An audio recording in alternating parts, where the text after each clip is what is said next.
they're either playing at like in grand finals of some regional where like one player got flown out, Hmm. or Hmm. they're playing like you said round two pools of a super national, Hmm. and then otherwise we just don't see them interact. So it's cool that we get so many more matchups that we never see before with more of a Hmm. spotlight on them. So Yeah, exactly. So this should be pretty fun. Looks like we're gonna jump into Battlefield here for game one. I'm down. Battlefield. All right, Ben kind of getting pushed into the corner right away, and it does look like Poppy's going to be willing to kind of not immediately shove his way into the corner. But as I say that, he does go in there and get down smash off stage. Oh, forward smash conversion. Interesting. Yep.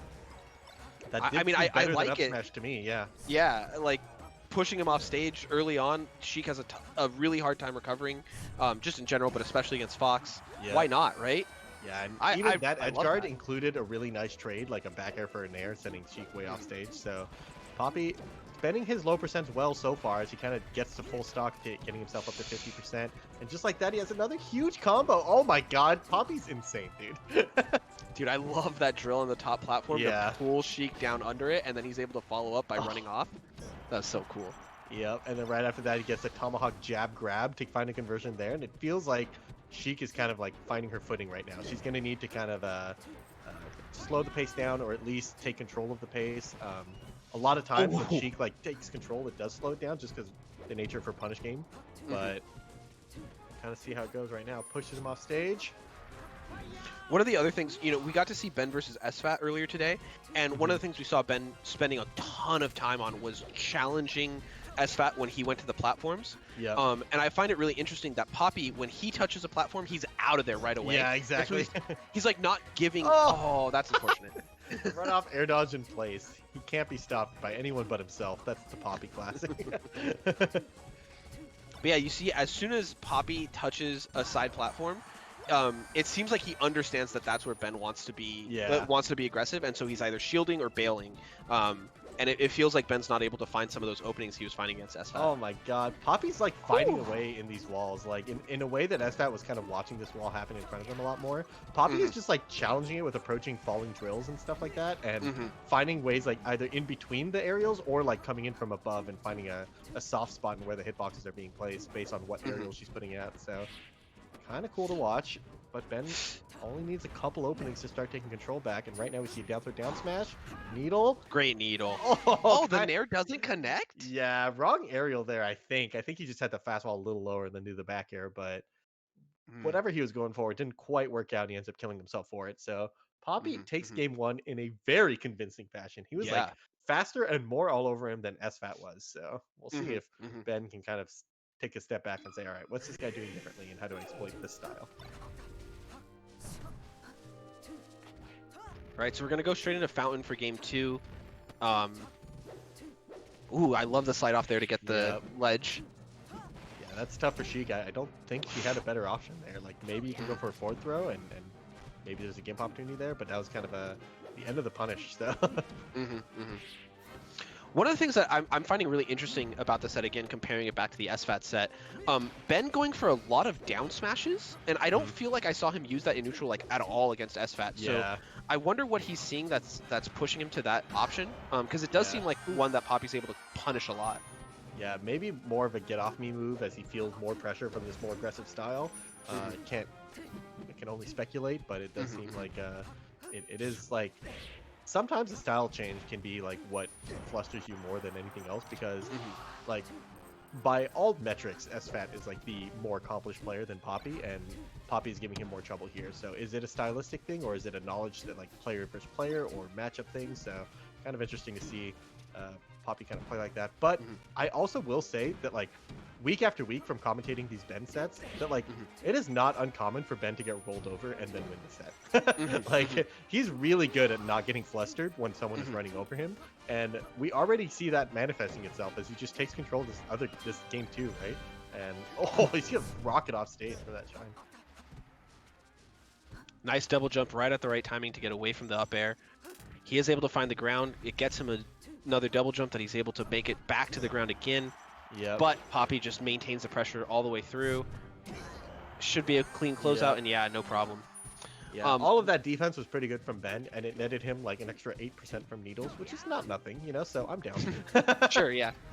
One other thing I want to mention is that, I think we already talked about it a little bit, but I think we're continuing to see where Ben is trying to throw out these aerial walls, like there with the back airs, Yeah. and Pappi continues to find just like the tiniest openings to get in. That is like extremely hard to do. We even saw like SFAT just basically give up on doing that and sort of play a more defensive style and waiting for him to stop. So for Pappi to be able to find those openings is like really, really impressive. Yeah, and I do think as the set goes on, it's becoming harder to find those openings. And I think it's because Ben's wall is in fact dynamic. He's not like spamming the same aerial sequences over and over again. He's kind of mixing up early and late aerials, forward airs, back airs, and nairs, drift ins and drift outs, double jumps or not. Like there's enough mix-ups within just knowing that Sheik is spamming aerials that just knowing that is not enough to figure out your way to in. And I think SFAT, that's kind of what he realized. He's like, all right, even though I know she's going to aerial, I don't know how to punish it, but I know how to not get hit, right? And Pappi's continuing to look for the hit. Oh, does he get the reverse forward air here? He eventually kind of gets there. So good stuff from Ben to win this game pretty cleanly with the two stock. So if Pappi maintains this style of like, I'm going to try to ram my head into you, it might be getting more and more difficult as the set goes on because Ben might adjust his wall as necessary. Yeah, it is going to be interesting. I mean, I'm very likely going to see FD here game 3. Interesting to see. It'll be interesting to see when he doesn't have that extra layer of mix-up for the wall of whether or not he's going to go to a platform, what that looks like, and if Pappi can, again, break things down. But no, Pappi wants to go back to Yoshi's. Yep. So that's interesting. Yeah, it kind of makes sense just that he's like likes being fast and aggressive. This is like the stage for that player's archetype, you know? I'm not sure it's the best based on how the games have been going, but oftentimes comfort is way more important than that anyways, you know? Like I think overstating like what optimal play would pick here is sometimes a fall, because you just got to pick with like what you know. And the last thing is that like sometimes different stages require different play styles to like be effective on, and if that's not the style you want to play, then maybe FD or Pokemon are not the optimal stages, you know? So Squid, are you trying to say that he should pick with his heart? Yeah, absolutely. Tech chase with your heart, play with your heart, edge guard with your heart, you know? Oof. And so far, it seems to be working out all right. Pappi moving around like crazy here, finding different angles for approach. But the wall just seems so strong from Ben. Yep. That was a tricky interaction, too. So Ben nairs out a shield, and oh my god. Painful. But yeah, Ben does an early nair, which actually gets CC'd, and Fox shines her out of the air, and Ben lands out of that shine and gets a punish. So, like, there's defensive layers. Like, even if you hit him out of his wall, right? Like, he's ready to act out of it, like getting shined out of the air and stuff. So, you can CC one of his aerials, and he's still ready to play out the interaction. I think Ben is, like, acutely aware that his opponents can CC him and what he has to do to beat it. So, nice double jump up air into the tech chase. Oh, dash out of crouch grab. Oh, he can CC the down tilt at 87? Absurd. Game's broken. Oh, and he finds the grab into the up air. Oh, all right. So trying to make up for that SD. Let's see if he can get some percent here and get something going. Side B's right under the needle there to stay alive, and Ben finds the forward air. Just taps him onto the platform with the soft back air, and then gets a tech chase with the strong forward air. So kind of a cool little setup there as he chains aerials together, sometimes using platform tech chases. Yeah, and again, we see Ben so comfortable just going for the little pokes, but then he finds the grabs. I think this is one thing that he really looks to, especially later in the set as he's established himself, is then to find those options to go for the big approaches once his opponent's not looking for it.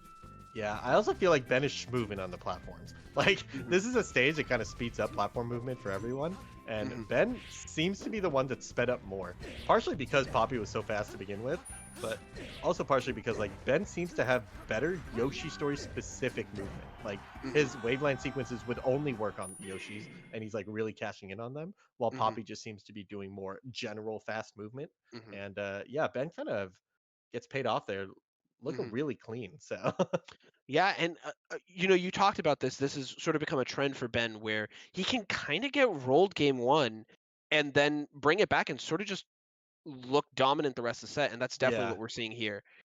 He was, I mean, Pappi looked just on another level speed-wise game 1, and then games 2 and 3 were just pretty convincing for Ben. So curious to see how this is going to continue going forward.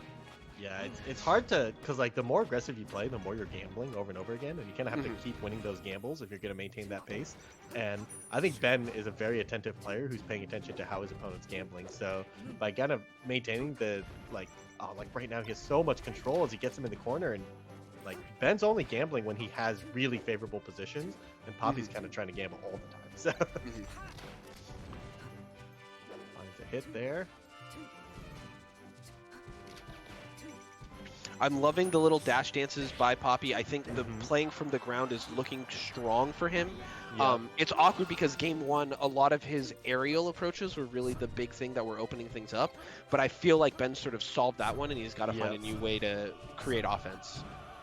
Yeah, I think that stock was really clean from Ben. He was like walling out with aerials. Ooh, accidental SD there. But yeah, he was walling out with aerials and using the platform to speed it up, even doing like waveline back airs. And then finally at the end, he committed with a dash attack all the way into the corner. And that's what found the opening that actually got the kill. So Ben's definitely always looking for something proactive while he's putting up his wall, right? And so like you can't get too passive against him because he will find an opening, but you can't get too antsy to hit him because he is doing very safe options. So.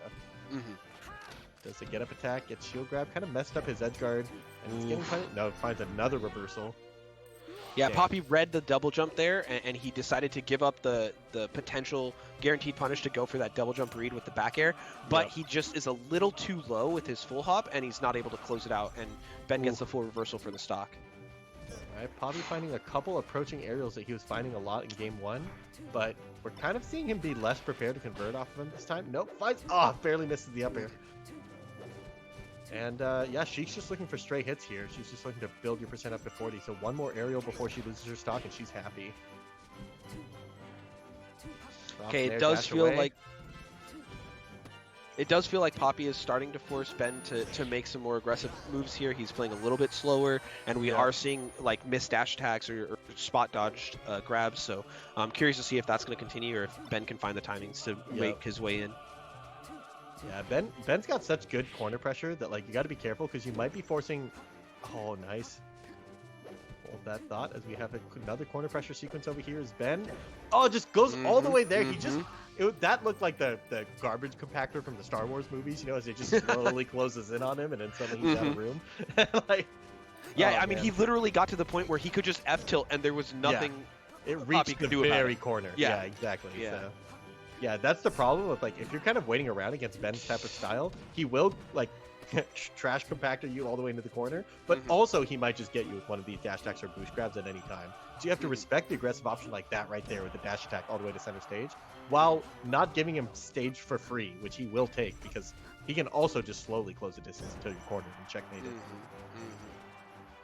Yeah, and I think earlier in the set we saw Pappi using a lot of like in-place aerials to try to challenge that, and now the way that Ben has tried to respond to that is by having sort of slow incremental movement forward, so more that trash compactor feel. Yep. And that's been something that Pappi just hasn't really been able to find an answer to yet. Yeah. Oh man, yeah. The wall just it stopped being like able to be pierced. I don't know. Like we were finding so many like dash back dash and drills from Pappi before, kind of like that, but that one didn't convert because it was an aerial Sheik. So it's hard to find the exact timings to punish these moves. And finds another late back there over here. Another Shine versus an aerial Sheik doesn't convert to anything. Oh, yeah, and this is starting really well. This is starting to look like that game on FD that Ben won against SFAT, where he got SFAT to high percent, and so he knew he could just sort of keep walling, and that SFAT was gonna have to find like a big commitment to close it out. Oh, Ben barely missing that dash attack. Actually could have died because they hit a shield, but really hard to get like the reverse shine on the shield. Oh my God, a couple mess ups there. Ben finds the grab to back throw him off stage, needles him. Another needle that should do it. Reverse nair, nope, goes for the back air. Reverse nair, nope, goes for the back air again and does eventually close it out. Nice. Yeah. Clean stuff from Ben. Reverse the momentum once again. We've seen him do it so many times. He loses, and then he loses in like a spectacular fashion, you know? And then he just wins, like kind of effortlessly. It's just like, oh yeah, you can just hit your opponent and stop getting hit. So yeah, I mean, it was one of those where Pappi looked so strong game one, and then he just got smothered the rest of the set. Really impressive stuff by Ben. Like, I really like the word you used, attentive. He feels like such an attentive player where he's just so locked in and gets such a good read on his opponent. So really good stuff to him to sort of close that one out and continue his bracket run. So really excited to see him moving forward. Also really good stuff to Pappi. I think we saw, some really creative approaches early in that game one. And then even after getting kind of